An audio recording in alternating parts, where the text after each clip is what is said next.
എല്ലാ രാഷ്ട്രീയ കക്ഷി നേതാക്കളുമായും അടുപ്പം പുലർത്തിയ അനന്തുകൃഷ്ണൻ ഈ ബന്ധം തട്ടിപ്പിനും ഉപയോഗപ്പെടുത്തി. തട്ടിപ്പ് വിവരങ്ങൾ പുറത്തായതോടെ പണം തിരികെ നൽകി തലയൂരുകയാണ് ബി.ജെ.പി. നേതാവ് എൻ രാധാകൃഷ്ണൻ. ആയിരക്കണക്കിന് ആളുകൾ പരാതികളുമായി രംഗത്തെത്തുമ്പോഴും പിടിയിലായ അനന്തുകൃഷ്ണനെ ന്യായീകരിക്കുകയാണ് കോൺഗ്രസ് നേതാവ് ലാലി വിൻസെന്റ്. ഓരോ സ്ഥലത്തും പുതിയ സീഡ് സൊസൈറ്റികൾ ഉദ്ഘാടനം ചെയ്തതും ഇരുചക്ര വാഹനങ്ങൾ കൈമാറിയതും അതത് സ്ഥലങ്ങളിലെ രാഷ്ട്രീയ നേതാക്കൾ. ഈ നേതാക്കൾക്കൊപ്പമുള്ള ചിത്രങ്ങൾ പോസ്റ്ററുകളായും പ്രചരിപ്പിച്ചു. താൻ വായ്പയായി നൽകി 25 ലക്ഷം രൂപ അനന്തുകൃഷ്ണൻ തിരികെ നൽകിയില്ലെന്ന പരാതിയുമായി ബി.ജെ.പി. സംസ്ഥാന സമിതി അംഗം ഗീതാകുമാരി രംഗത്തെത്തി.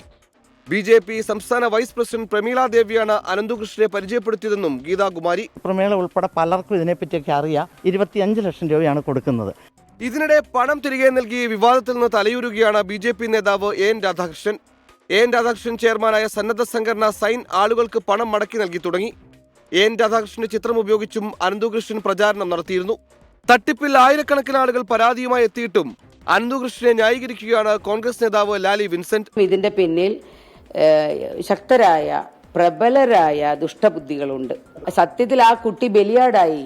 ഉരുൾപൊട്ടലുണ്ടായ വയനാട്ടിലെ ചൂരൽമല സ്വദേശികളും സാമ്പത്തിക തട്ടിപ്പിന് ഇരകളായി. 65,000 രൂപ കടം വാങ്ങിയിട്ടൊക്കെയാണ് ഞങ്ങൾ വണ്ടിക്ക് കൊടുത്തത്. അത് കിട്ടിക്കഴിഞ്ഞാൽ ജോലിക്ക് വരാൻ പറ്റുമല്ലോ എന്ന് വിചാരിച്ചിട്ട്. പക്ഷെ ഇത് ഇത്രതായിട്ടും ജോലിക്ക് വരാൻ വണ്ടി കിട്ടാത്തൊരു പ്രയാസത്തിലാണ് ഞങ്ങളുള്ളത്. പരാതികളിൽ കണ്ണൂർ ടൗൺ പോലീസ് രജിസ്റ്റർ ചെയ്ത കേസിൽ ലാലി വിൻസെന്റ് 7ാം പ്രതിയാണ്. Saigramam global trust chairman K N Anandakumar കേസിൽ പ്രതിയാണ്. വിവിധ ബ്യൂറോകൾക്കൊപ്പം ന്യൂസ് ഡെസ്ക് 24.